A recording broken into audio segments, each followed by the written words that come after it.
In the grim darkness of the far future, amidst the ravaged battlefields and forgotten corners of the universe, whispers of unspeakable horrors echo through the void. Welcome, brave souls, to a realm where fear reigns supreme, and the line between sanity and madness is but a fragile thread.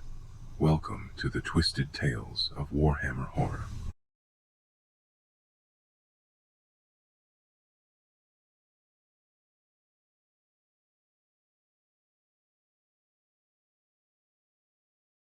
The Reaper's Gift. Ray Cluley. Rutger ran through the wet cornfield, staggering between withered stalks. Slipping in mud, one arm hooked around his stomach to slow the blood.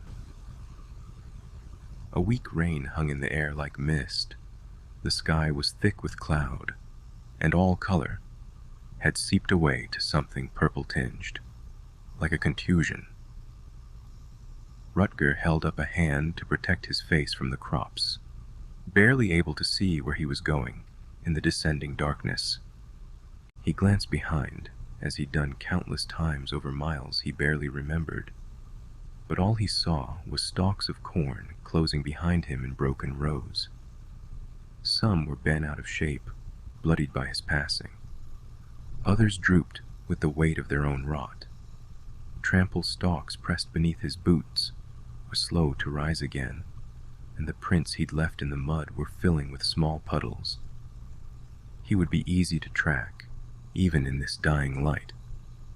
A furrowed row, mud-thick and slick with rain, sent him stumbling, and he added a handprint to those of his boots, pushing up from the ground to continue fleeing.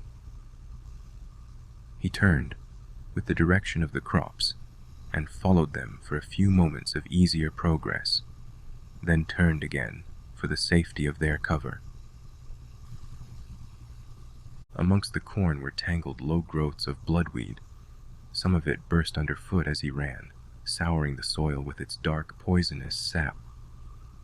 Where it was thickest, it snatched at his ankles and threatened to trip him.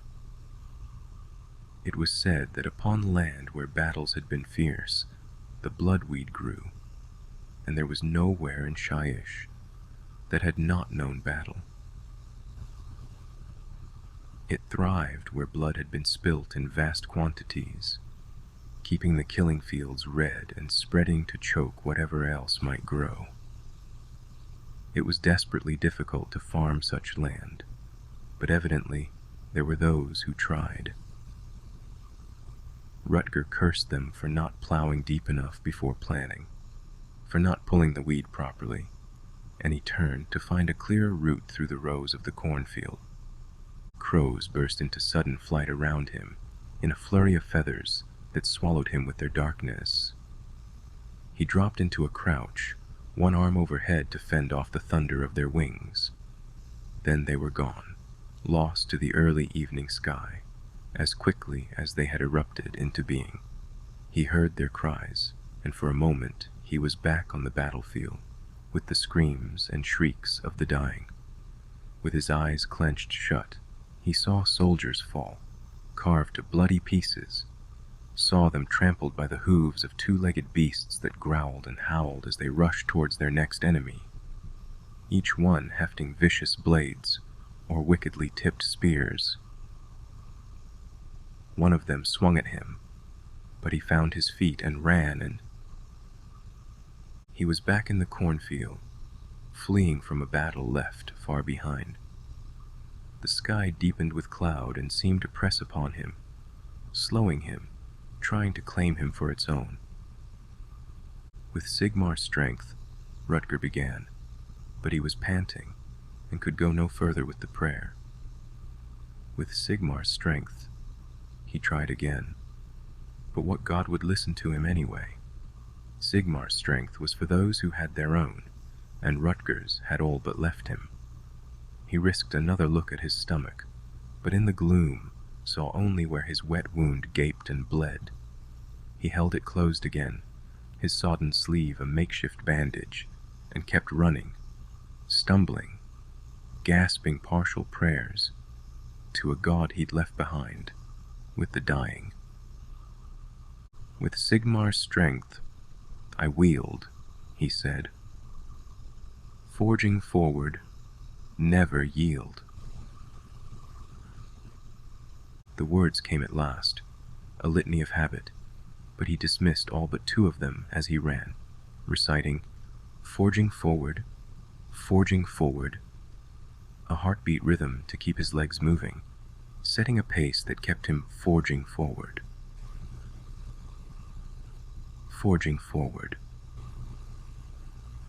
The Free-Guild army was a fierce force of men and women, tough and skilled and keen to fight, but it was difficult to remain disciplined in the face of chaos. And Rutger had seen that face up close, seen the matted fur of its blood-drenched muzzle, and smelt the foetid stink of its breath as it roared its wrath and hunger. Beasts that walked as men, horned like goats, but muscled like bulls or war horses.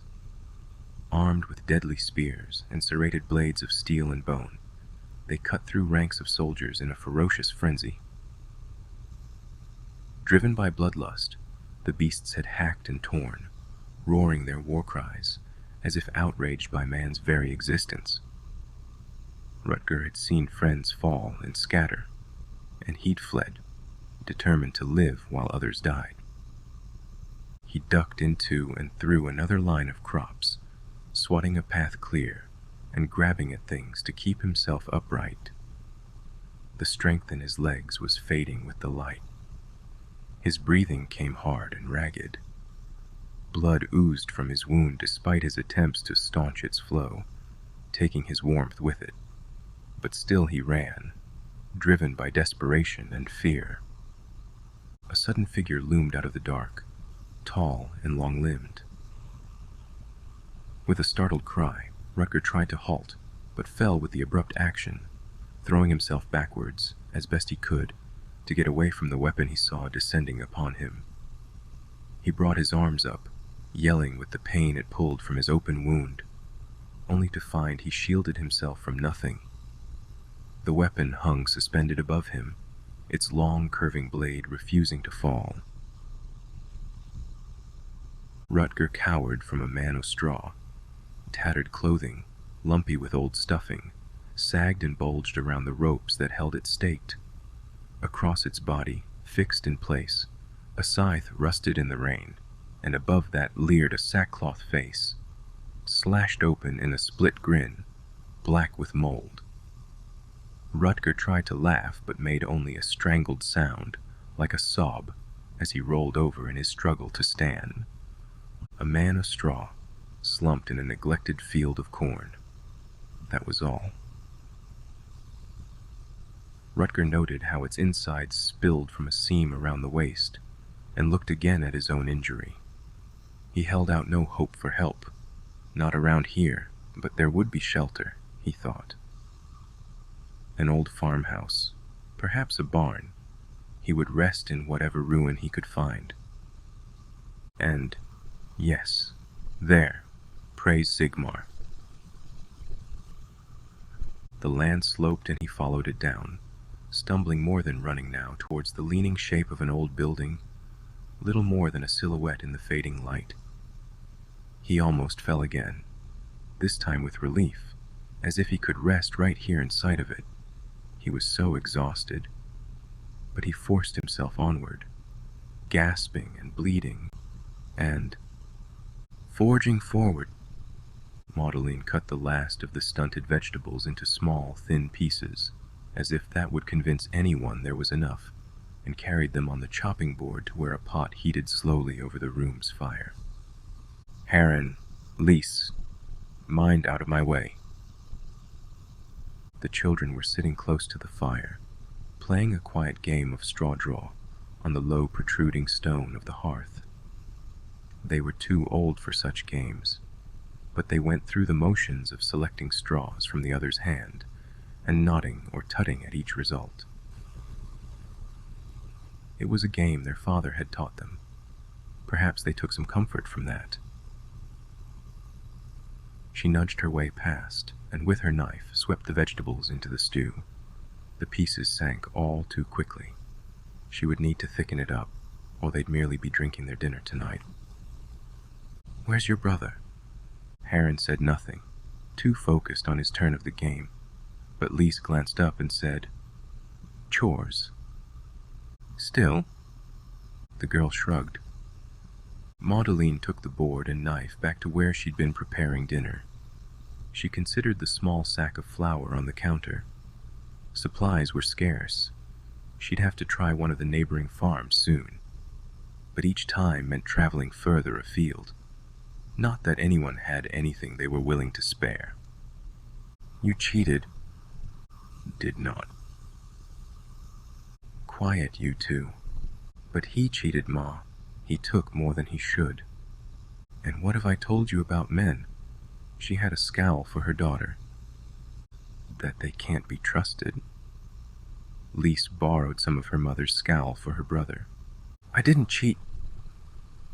"Let me see then. Open your hand." Maudeline closed her eyes against the squabbling and wished again that their father was here. She wished it several times a day and prayed for it nightly, but if Sigmar heard, he did not seem to care. An outlier's life was a tough one, she knew, but it was all the more difficult on your own. "Let me see." "No." Maudeline opened her eyes to see Heron throw his handful of straw into the fire and move away, retreating to where he'd rolled a fleece into a seat. He was done playing. Lise leaned close to the flames to check the burning straws. "Lise, get back. Sit down. Heron, wipe some bowls clean for dinner." Sometimes Maudeline wished she was the one away at war. How long before she lost Heron to a similar cause? Lise? Even little Paul liked to play soldiers, and he was growing up faster with every day that passed. Of course, they'd rather wield swords than scythes. It was far easier to spill blood than till soil. And besides, you had to fight for the land before you could farm it. And there was far more glory to be had facing enemy forces than in defending lines of seed against hungry crows. Nobody sang of a farmer's toil or told tales of their back-breaking labor. A leather skin of wine hung from the kitchen shelf.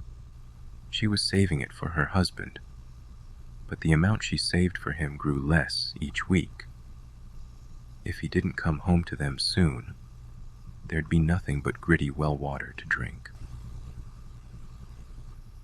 Maudeline retrieved her shawl from a chair by the fire and wrapped it around herself, tucking her hair into its warmth. "Keep stirring that pot, one of you." "Where are you going?" "Oh, Lise, where can I go?" "To remind Paul that it's dark and dinner's near ready."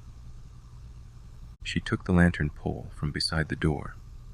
They'd long ago run out of oil for the lantern, but she'd melted a candle stub behind the shelter of the glass. She lit this with a taper from the fire. "Remember to bar the door and answer no stranger," said Lise. "We know, Ma." Good. There wasn't wind enough to wrench the door from her, but it was strong enough to lash her with rain while still inside. What had been little more than a mist hanging in the air a few hours ago was now falling in earnest. To think, she prayed for this not so long ago. Now, with the corn rotting in the fields and their gathered grain spoiling, she wished for just one day of sun hot enough to dry their crops. She pulled the shawl tighter around her face and stepped into the dark, waiting under the porch eaves until she heard the door behind her barred. Only then did she head out into the rain, using the lantern pole as support across the muddy yard. "Where are you?" she muttered, looking for some sign of her son. The feeble candlelight from her lantern cast a pallid glow across the yard, showing her just how desolate their home had become. A water pump, rusting and forlorn, leaned over a stone trough that collected shadows with the rain. From the roof behind her came the croak and creak of the ancient weather vane as it turned in the wind. It had been a gift, pewter beaten into the shape of twin comets by her husband, as if Sigmar would watch over them. He likes the spirit of outliers and frontier families, he'd told her, and they had shunned the safety of a city's rule in favor of whatever freedom could be taken from the land. "Where are you?" she asked again, thinking not only of her son, but of his father too, wishing he'd come back to her so she could love him and hate him and figure out which was most true. The beast's teeth were thick with gore, its breath a reek of flesh and death as it roared its hate at Rutger. It swung its weapon up in a vicious slash, sweeping from the ground and across, but Rutger launched himself back from the blade. Cleaver-like but curved, and already slick with blood, it cut the air where he'd been standing. He lunged into the space of the weapon's wake and managed to plunge his own blade into the creature's hide. He drove it in with both hands, but the beast turned with the momentum of its swing and barged him aside with a muscled shoulder. Rutger fell, pulling his sword free, and seeing the wound he'd inflicted would not be enough. Scrambling back, kicking at the ground, he retreated from the beastmen looming over him, but when it raised its weapon, he ceased his retreat and threw himself aboard, sword held before him, with all the force of himself behind the strike. He buried the blade deep into the beast's stomach and yanked upwards with a roar of his own. A wet heat splashed his legs, and rubbery lengths unspooled from the creature's opened belly. Rutger shoved the beastman back, retrieving his sword from its body as it fell. He turned for his next enemy, and found one more ready than he'd expected, a serrated blade already slashing at him. It drew across his torso and left a hot line of pain, opening the flesh of his abdomen. He staggered back, as much in surprise as from the blow itself, and he spasmed awake with a cry, twisting from his sleep and flooding himself with pain. He clutched at the rags he'd tied around himself as a crude bandage and felt them soaked through. With a groan, he eased himself into a sitting position and set about unwinding the cloth. The wooden floor beneath him was damp. The boards warped beneath a carpet of mildewed straw. Rain came in through a hole in the roof, and the wind whistled through the gaps in the plank walls. He had only the barest memory of collapsing inside. A barn, maybe a stable. He couldn't see or remember enough to know, but it was better shelter than anything he'd had for some time. He was cold and uncomfortable, but he was alive. For now. He was alarmed by the continued oozing of his wound, but his insides remained insides. There was a foul smell to it all, though. Underneath the blood, some sour stench that did not bode well. He needed a healer, and soon. Hot water, salve, clean bandages. A creak in the dark, and his wound was forgotten. A floorboard, groaning under the weight of someone or something else in the gloom. Rutger grabbed for his sword, forgetting the sheath was empty, then pushed at the floor to slide further back into the shadows of the corner where he'd slept. He looked for something to serve as a weapon, but found only panic when he saw he was surrounded. Figures looming out from the dark. No armor, no weapons, but they floated a few feet from the floor, peering down with vacant eyes and slack mouths. Rutger cowered from them with another cry like the one he'd woken with, then saw them for what they really were. More scarecrows, stuffed and sagging, hanging from tool hooks on the wooden walls. In front of him, a figure emerged from behind the slumped stump of a hay bale, moving in a low, slow prowl. This was no scarecrow, though. I have bad dreams too sometimes. It was a child. He remained a short distance away, close to the cover of his hay pile and its shadows, squatting as if he might run or lunge. Rutger couldn't see much of him yet, but he could tell the boy was better armed than he was. The lad held a pitchfork across his knees. "You're in our barn." "I am." The boy nodded, satisfied by the confirmation. "Are you hurt?" "No." "You look hurt." Rutger sat a little straighter, trying not to wince at how it pulled his stomach. "Just resting. Then I'll be on my way." "You shouldn't be here." "No." The boy took a step closer and looked him over carefully. "You are hurt. You're bleeding." "It's nothing." "Will you die?" A twinge in his wound made Rutger tight-lipped with pain, though his tight breath and sharp wince provided some sort of answer, it seemed. The boy nodded. "Ma says we all die, but not everyone really lives." "She sounds very wise." "Are you scared of dying?"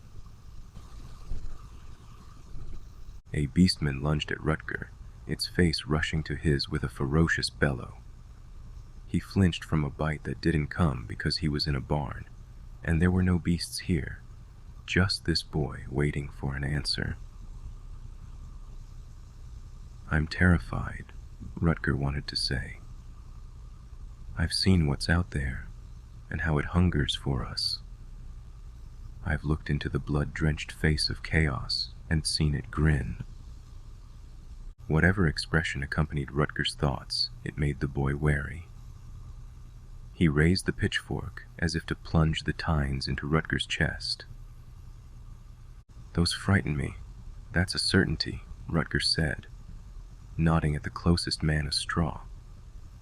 It wore torn trousers much like his own, and straw spilled from holes like open wounds. A drab tunic did a better job of keeping it in, but it sprouted from the stuffed head-like hire, a topknot thatch, where the sack had been tied. Thick woolen crosses had been sewn for eyes, and a dye-smeared handprint, upside down, gave it a drooling mouth. The whole body drooped like a hanged man. There was even something of a noose where a knot of rope tied the head to the body. "Reaper's gifts," the boy said. "We made them for the other farms, but nobody needs them now." "Reaper's gifts?" "To keep the Reaper man away. I'm sure they'd scare anything anyway." "Not the Reaper man. He's a man of straw, too." The boy had lowered his weapon, such as it was. Even driven by the strength of a child, it would hurt plenty, so Rutger was relieved. When the boy said, "If you try to take it, I'll have to use it," he realized he'd been staring. The boy feigned a jab. Rutger raised his hand as if to ward off the blow, and as an apology. He saw the boy notice the blood, and lowered his hand to press at his improvised bandages. "Who's the Reaper man?" he asked. "You don't know the Reaper man? Everybody around here knows the Reaper man." "I'm not from around here. Aren't you a farmer?" "No, I'm a soldier. My father's a farmer, and he's a soldier." Rutger straightened. "Is he here?" "He's away, fighting. Ma said he's better at farming, but he went anyway." "How long ago?" The boy shrugged, but it didn't matter.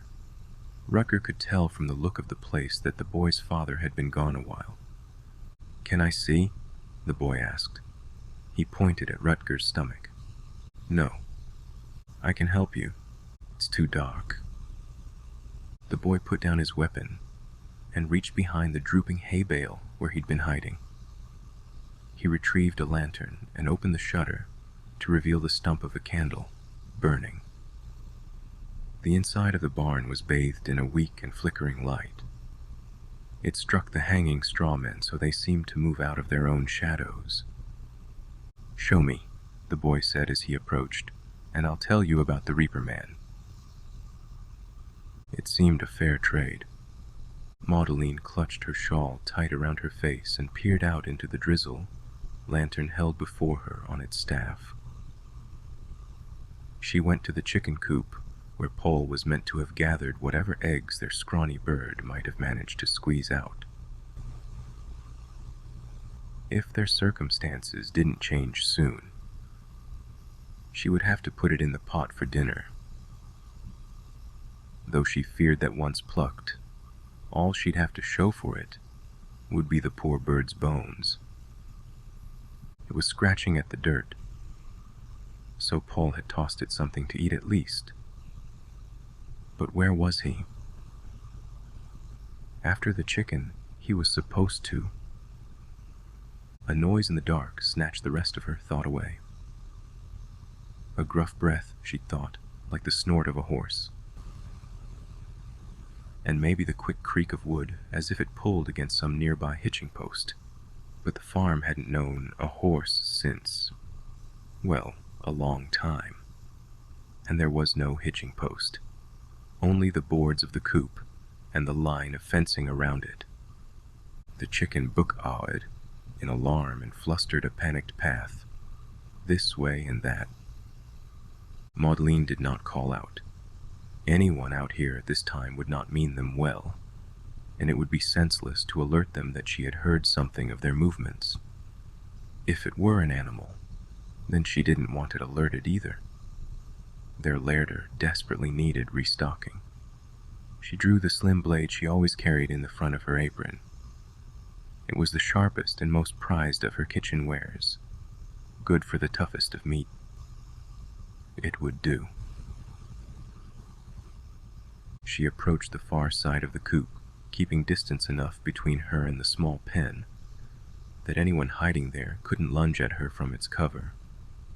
But before she could see, there was a quick galloping sound in the mud, and then a rustle of corn. Shortly after that, from across the yard came a short, sharp cry. A quick shriek she recognized. "Paul!" Maudeline ran, dropping the lantern in her haste as she hurried towards the barn. Behind her, a puddle found its way into the lantern glass and doused the candle's forgotten flame. Rutger made shadow shapes on the wall, enjoying the warmth of the candlelight on his hands, and pleased with how each shape he made delighted the child. His father had taught him several by the glow of the forge: rabbits, horses, tavern-tail monsters. Rutger repeated as many as he could remember. The dragon had been poor. Using both hands had brought some pain, but the boy had shrieked with a delight that surprised and pleased him. He was making crows from shadows when a woman burst into the barn. Her abrupt entrance forced Rutger into a hasty retreat, despite the pain that came with it. The woman's eyes were wide, and wet hair clung to her face, but Rutger focused most on the knife she held. It looked sharp. The woman pointed her weapon with one hand, while the other beckoned to her boy. "Come on now, Paul." "Ma, this is Rutger. He's to me now. Come on. Your supper is ready. He's a soldier like father, but not a farmer, and—" "Paul." The boy flinched, but was only quiet for a moment. "He can make shapes out of shadows with his hands. Show her the dragon. You should go to your mother, boy." The boy finally did as he was told, and the woman pulled him to stand behind her. "Pick up your lantern." The shifting light sent the shadows dancing up the walls, and for a moment, Rutger felt himself swallowed by the dark, taken by scarecrows. "He's hurt, Ma." It gave her pause, though she'd surely seen as much for herself already. "Looks bad," she said. "Not many with worse get to talk about it," Rutger admitted. "You alone?" "Yes." She stared at him. Eventually she said, "You can come inside. There's not much food to share, but we will." "Praise Sigmar for you." "Praise my boy. He's the one found you." She helped Rutger to stand after watching him struggle for a moment. Blood that had pooled in his lap poured to the floorboards with the sound of a drink spill. Rutger groaned. "I'll stitch that up before you eat," the woman said. "No sense feeding you just to see it all fall out again after." "Come on." She put an arm around him, and he tried to do the same to her as she led him outside, pole bearing the light before them. "Heron, serve supper for your brother and sister," Magdalene said, carrying Rutger inside and to the table. "Keep mine and our guests in the pot for now."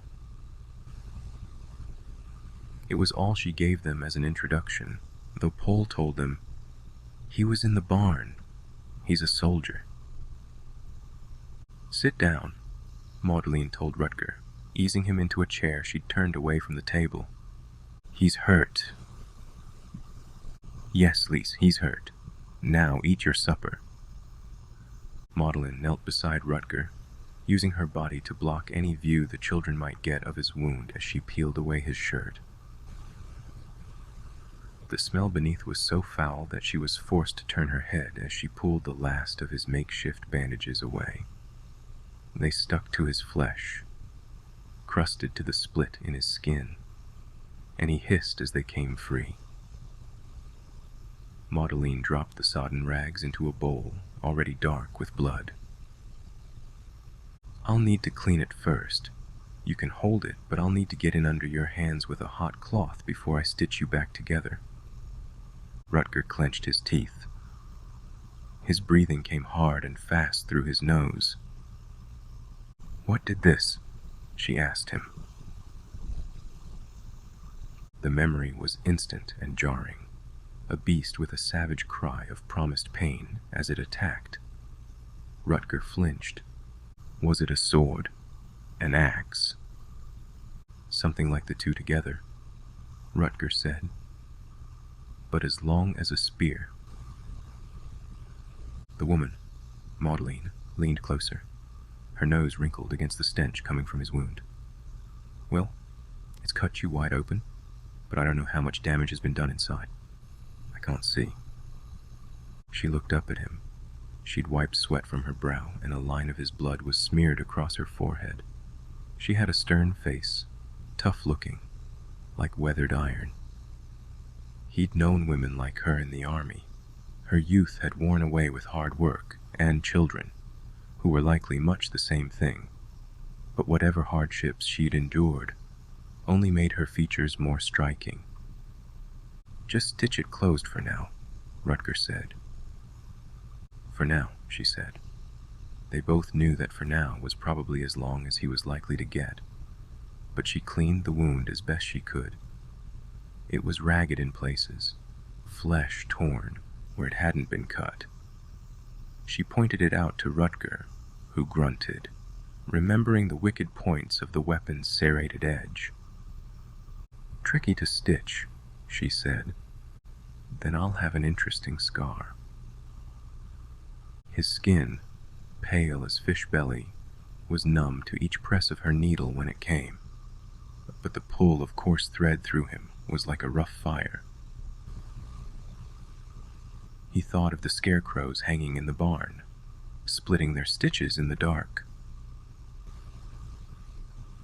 "Your son was telling me about the Reapermen," Rutger said, keen to distract himself from what she was doing. Magdalene looked at Paul, who was rushing his supper. "Before or after your chores?" "After," he said between spoonfuls, his full attention on his meal. "He mentioned a reaper's gift." "Reaping gift," she said. Rutger's expression encouraged her to explain. Around here, harvest can be hard. Not much grows without a lot of work. Did you come down through the crops? You must have. Did you see the weeds? Rutger grunted. We call it bloodweed where I'm from. I've heard that. It's corpsewort here. Crops rot, my husband calls it, because it steals the goodness from the soil and strangles what we try to grow. Makes farming tough. Rutger believed it. The life he'd known before soldiering was as a farrier's son, and that had been hard work, the smithing part especially. But given the right amount of heat, metal could be shaped and manipulated far more easily than nature. Their lives out here would be constant hard work. Rutger hissed and shifted in his chair as Maudeline pulled the thread tight to knot it. She withdrew her small blade from the front pocket of her apron and cut away the excess. There were a dozen or so families out here, not that long ago, she said, each with their own reasons for living as outliers. When one of us had a bad harvest, the rest contributed so as no one would starve or suffer for the next planting. Called it a reaping gift. If we couldn't contribute crops, some other gift was given to show they had the charity of our thoughts, if little else. Like a man of straw. If you were lucky, you'd get something useful. Yes, crows can be as much a problem as crops rot out here, but it could as likely be a rag doll or wooden toy. Or stitches and a bowl of hot food. She nodded. Here, hold this. She pressed a folded piece of clean cloth to the long, jagged crescent of his black-stitched wound. And the Reaperman? Rutger asked. The Reaperman comes for you if you don't give a reaping gift, Paul said, without looking up from his soup. He was scraping his spoon against the bottom of the bowl, as if he might work some of the wood into his meal. He's like a giant man of straw, so he can't die. And sometimes he has a stuffed sack for a head, and sometimes a huge gourd. And sometimes he has a rusty scythe, Heron added, warming to their guest. Like the one in our field. Or sometimes he has 2 bloody sickles for hands, and he comes for you if you don't give what you could to those who needed it. Or if you're not grateful when someone else gives you something, said the girl, Lise. She gave him a hard stare. Well, I'm grateful, he said. Lise, get me something I can use for a fresh bandage. Maudeline pointed at a trunk pushed against the wall.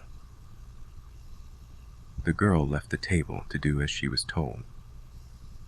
Maudeline helped Rutger turn around to face the bowl Pole had ladled full for him. Rutger spooned the broth so eagerly that most spilled down his chin, much to Pole's delighted astonishment. It tasted more like water that vegetables had once been washed in, but he found a few tiny morsels worth chewing, and it was hot, as promised. The heat of it was perhaps the most delicious part. This is good, he said. It's not, but you're welcome to it. Maudeline sat with an empty bowl. She leaned over it to say quietly, To hear the Reaperman is to hear death calling for you. She glanced at where Rutger held the cloth against himself. You'll likely hear him soon. Rutger paused in his eating. The children were solemn. If the woman was trying to joke with him, she needed practice. Not a ghostly scream coming at you out of the dark, Maudeline explained. Not some banshee shriek or wailing cry of woe. Just the whispered doom of his scythe, like a swathe of cut corn, or the wind whistling through the crops. And then, he's there to take all you have left. She eased back into her chair. Lise, what are you doing? Just bring me one of the shirts. Lise had a pile of clothes beside her at the trunk. She pulled a shirt from them. Put the rest back as neat as you found them. Don't ruin a good shirt on my account, Rutger said. Maudlin waved the comment away. He was a healer once, she said. The Reaper Man, living with his wife where the Harden farm is now. They had a strong ox to pull their plow, and come the harvest they always had an abundance of crops, which they'd share amongst the other farms. What they lacked was children, and children are what we outliers have for farm hands. But they kept trying, and eventually they managed one. Bly, they called him. He wasn't a strong worker, but he was keen and helped as much as he could, certainly more than these three. The children protested, and she smiled, hushing them. To Rutger she admitted, "They make my life easier as much as they make it difficult. Do you have any?" "No." She nodded once at that, as if the answer satisfied her in some way. "Anyway, Bly died," she said. "How?"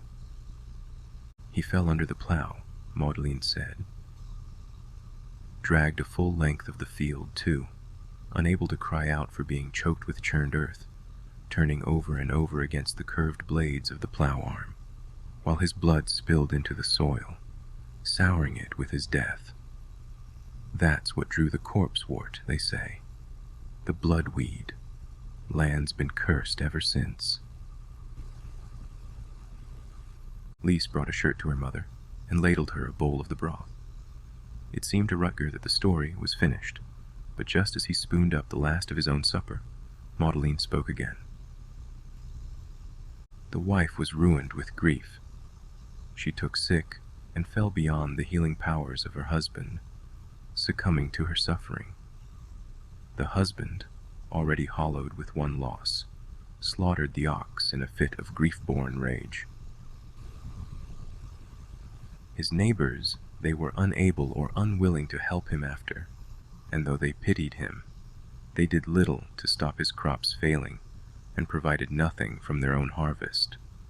When he, too, grew sick, the great necromancer came for him. "Nagash," Lise whispered. Maudlin hushed her, but nodded. The great necromancer prevented the man's death, prolonging his grief as punishment for those he'd managed to save when he was a healer, those he'd denied the necromancer over the years. And with eternity, the poor man's grief manifested into anger, his disgust for those who'd failed to help him and his wife, turned to fury, until all he had was hate and resentment. It drove him to take up the curved tines of the plow, the sickle, the scythe, whatever he could find, and he took his revenge on all who lacked the compassion he'd once held so dear. Over the years, people learned to make gifts to appease him or keep him at bay. These are the tributes that became reaping gifts, so that other neighbors would not suffer the same fate or fall at the hands of the Reaper Man. Maudlin pushed her bowl of broth to Rutger. She'd barely touched it and nodded for him to eat. "You've never heard that story." "Something like it," he said, and took the offered bowl. "Thank you." Maudlin shrugged. "There's a different Reaper Man for every farmstead, probably. Stories are a way of reminding ourselves we're a community, which can be easy to forget out here, divided by fields and fences." "And are there many of you in this community?" Rutger asked. "Not as many as there were." "The Reaper Man came for them," Paul said. "Some of them, maybe," Maudlin said. "Others went to war, likely the same war you're running from." Rutger looked away. "It's all right," Maudlin said. "You'll find no judgment here. I only wish my husband would do the same." The look she gave Rutger made him feel wanted and hated at the same time. that he could have been her husband, but was not. "Don't wish for that," Rutger said. "They hang deserters." It made him remember the man of straw hanging in the barn, roped and limp against the wall. Better to risk the rope than get split across the middle. What good could he be to us with his belly open and his guts streaming out? Maudelyne was turning the shirt that Lise had given her in her hands. For a moment, Rutger thought it was his own, somehow washed clean and repaired. It was the same design, same color, same cloth. Her husband's then. But no, if he was away fighting, this was not his uniform. The realization came as sudden as pain, and when he looked back at Maudelyne, he knew she'd seen it. "You're not the first soldier to pass through this way," she said quietly. Rutger remembered all of the clothes the girl had taken and returned to the trunk. There had been a pile of them. How many had been uniforms? "You can stay in the barn," Maudelyne said, reducing the shirt in her hands to strips. To Rutger's ears, each tear sounded like a scythe cutting through corn. With his stomach so tightly bound, some of the pain had been subdued, but he still leaned on Maudelyne and the lantern staff she had given him. The candle stub gave only slight light, but in the almost absolute dark of the yard, it was enough to guide them. "It's hard surviving out here." Rutger said nothing. The army visited every homestead, every farm they passed through, rounding up the able-bodied, including my husband. They said he had to go, and I said he had to stay, and you can see who won that battle.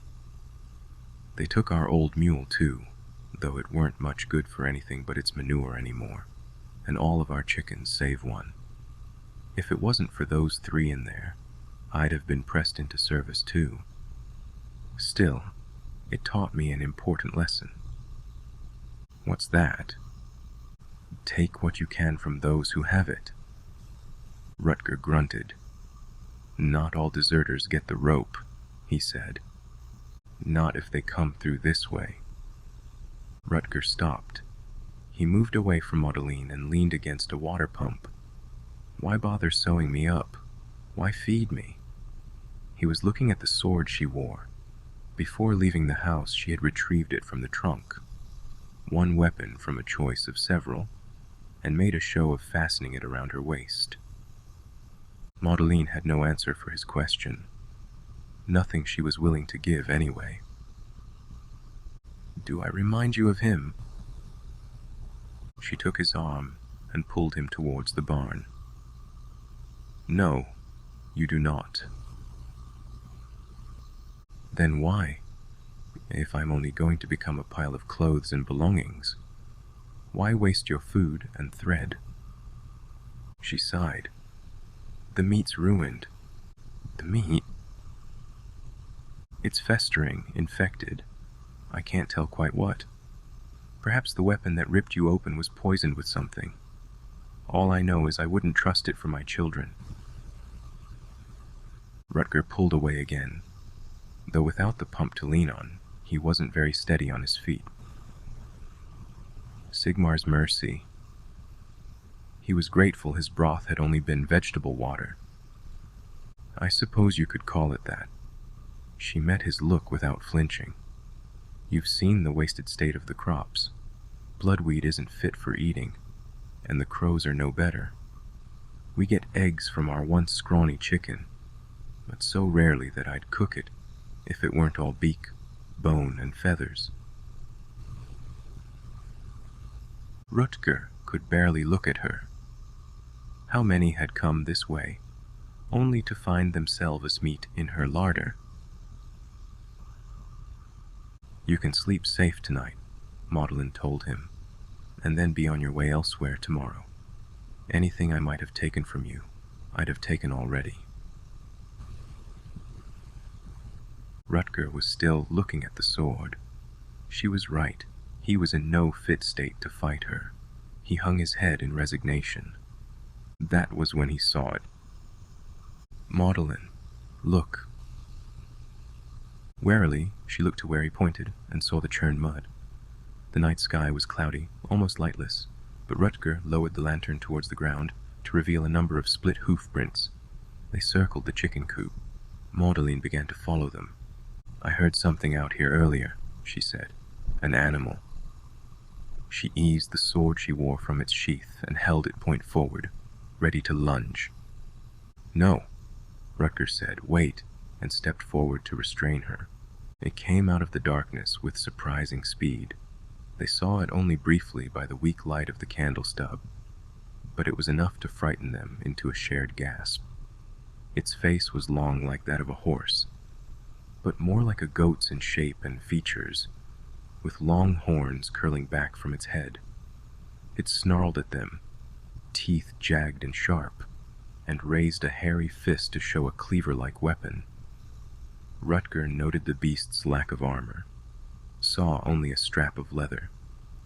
Across the pelt of its own chest, and a tattered loincloth at its groin, and then Magdalene was in his way. She slashed her blade across the creature's chest, stepping in close to avoid its own weapon, as she brought hers up again with sudden speed. Rutger saw it sink into the beast's armpit, and then the two of them toppled away into the dark. For a moment he stood rooted, a statue unable to act, but a guttural cry called him to action, and he hurried forward. The two were writhing on the ground. Rutger saw the cleaver abandoned and kicked it away, yelling at the strain it put on his wound. The beast was clawing at Magdalene, turning her clothes to bloody tatters, but she held her position atop it, forearm pressed to its throat, and her other stabbing again and again at whatever part of it she could find with her weapon.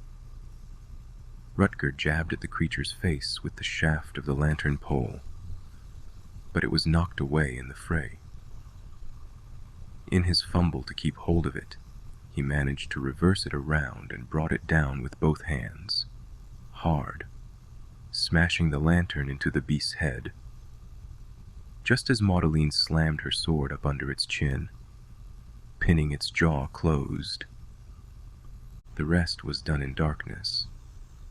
Rutger held back, not wanting to strike Magdalene, but he heard the grunts and breaths of their struggle. It was brief.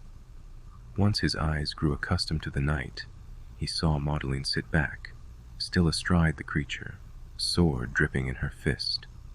She was soaked with blood and smeared with mud, little more than a pale face in the darkness, panting and fierce. Rutger towed the beastman's shoulder, turning the body slightly to show a crushed quiver of arrows beneath it, a broken bow once slung on its back, now held together only by its string. "It's a scout." "How many?" Magdalene asked. She tried to stand staggered, and was helped up by Rutger. "Are there more?" "I don't know. We should go." "Go where?" "Anywhere. A neighbor, and then another neighbor, and so on." "We have none." "None?" "Not nearby, anyway." She swept her hair back from her face. It stayed in place, slick with blood and mud and rainwater. She looked at Rutger. "Not all the clothes in that trunk are uniforms." She was daring his judgment. All he could do was look away. "This one will be missed," he said, gesturing at the fallen beast. "Its absence will be its report, and a warband will come." She pointed her sword at him. "They're looking for you." Rutger stepped back. "Battle's moving this way," he said. "They're looking for anyone." For a moment, brief as a star falling, Rutger saw all the fight and fierceness leave her. The strength abandoned her limbs, and the blade hung limp in her hand. "They'll cut right through this place," she said. We have to run. They'll catch us? They would, unless there was something to hold them here a while. Rutger looked towards the barn. I have an idea. Great. What we need is an army. Rutger agreed, and he told her some of his plan. The sun remained hidden for now, but some of its light was leaking into the sky, and a brightening amethyst jeweled the ridge of the farm. The rain had stopped, and the wet stalks of corn seemed to shine with the morning. Rutger, pausing for breath, held his stomach and looked back at the ruse they'd constructed. It hadn't taken long to ready the farm, not with the family helping. Every man a straw had been fetched from the barn, and new ones had been hastily made, using the clothes from the trunk. Using some repurposed fencing, each had been strategically planted around the property, some under Rutger's guidance and the rest by Rutger himself. He'd needed their help initially. Without Heron clambering up to the roof, there was no way Rutger could have positioned the man a straw at the chimney, a curve of wagon wheel held like a bow in its handless grip. But once the more difficult jobs had been completed, Rutger had been able to manage the rest alone. Standing close in the yard, the full foolishness of the trick was clear, but from this distant field, looking back, Rutger thought the scarecrows would be convincing enough to warrant pause, especially those dressed in uniforms. The purpose was merely to buy some time. A full war band in the heat of battle lust would simply pour down upon the farm, regardless, of course, but a cautious war band or scouting party would linger to plan their approach and attack. At least that was what Rutger hoped. This is senseless, Maudlin had said. The time we're spending with this distraction is time wasted.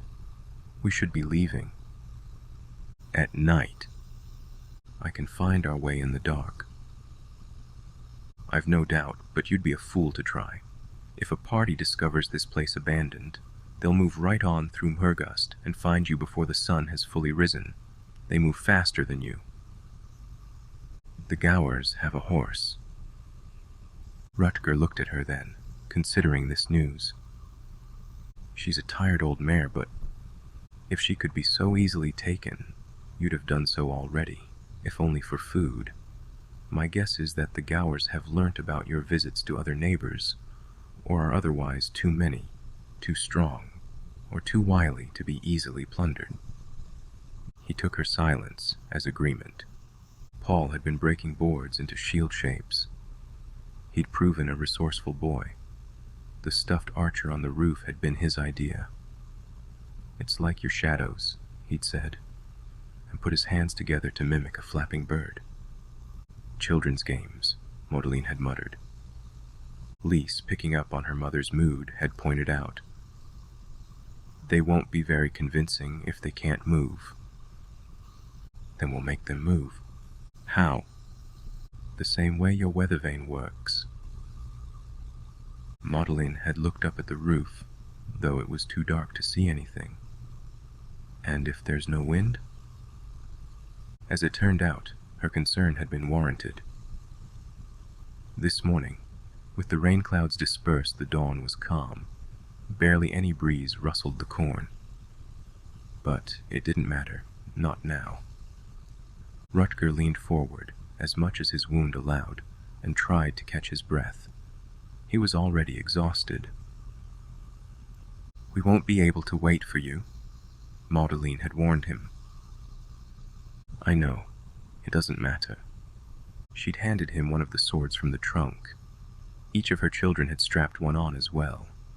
Rutger made a few practiced swings. The sword was fine, but his movement was not. The only gift I have to give you is time, he'd said. To emphasize his point, he moved his arm away from where he cradled his stomach. A dark line had soaked through to the linen of his borrowed shirt. I think I'll rest here a while. Maudlin, practical, had nodded, Soldiers, she'd said, always giving their lives away. In that moment, Rutger had felt every bit the hero he'd always wanted to be, but knew he was not. Now, as he waited a moment for the sun to rise, Rutger remembered the story she told at supper. It reminded him of the Harridan curse, and he wondered if the Reaper Man was merely a farmer's version of the awful dread scythe. If he remembered the tale correctly, it was blood and injury that drew the dread scythe Harridans, though no longer from any lingering memory of their prior lives as healers, but rather as creatures that delighted in causing such suffering. As a boy, he had thought it terrible that a person's character could be so corrupted, but as he grew into an adult, he recognized its truth in the world.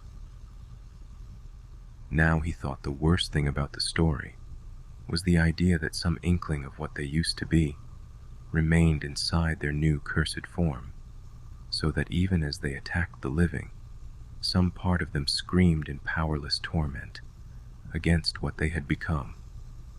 Rutger understood that too, and though a purer part of him rebelled against what he intended to do, he'd long ago learnt that nature was difficult to tame.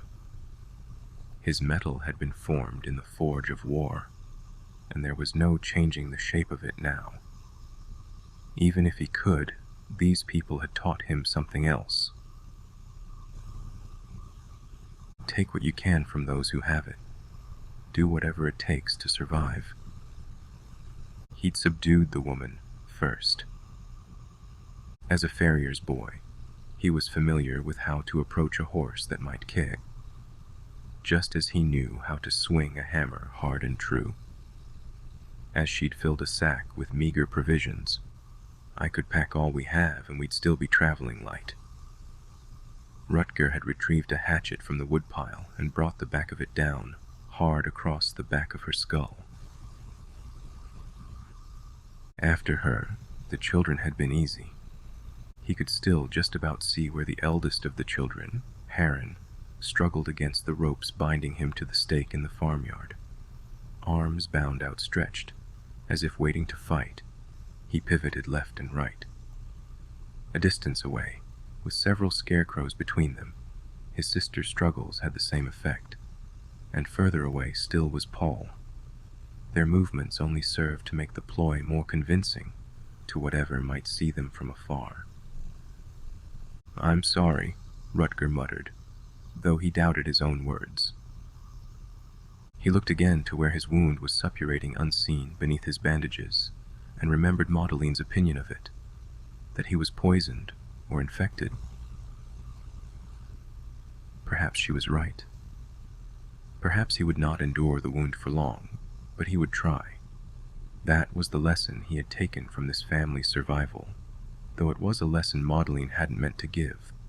He'd bound her in the house, too weak to position her with the others, and he wondered if she was conscious yet, and thought it perhaps better if she were not.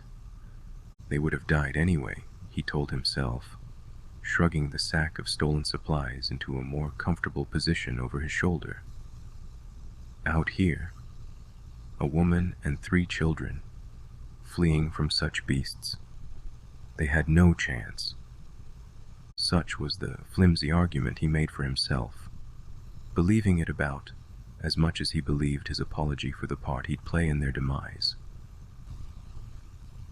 But this way, at least they would provide a little more time for Rutger to reach the family with the horse. How he would fare from there, he did not know, but he would forge forward until such a time. He stood for a moment, bathing in the light of a new dawn, and raised his arms to either side as if he, too, were some man of straw. Standing in a stubbled field, corn stalks whispering at his back, and with his arms open, he welcomed the crows circling the farm. He had startled them once, shaken them from where they pecked at morsels in the field, to burst black and panicked into the sky. Now they waited to feed again, eager to peck at what had once been a battlefield, to take what they could from whatever they found there. "I'm sorry," he said again, meaning it no more than he had the first time. "But thank you." In the moment before he turned away, he heard the wind rustle through the corn behind him.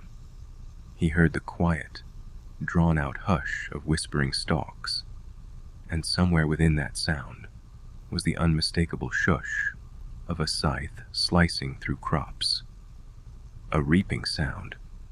He felt it come like a dying breath, and it was as if the wind passed through his own body, as if he himself was made of little more than straw. Beyond the ridge came the drawn-out call of a battle horn, signaling someone's end.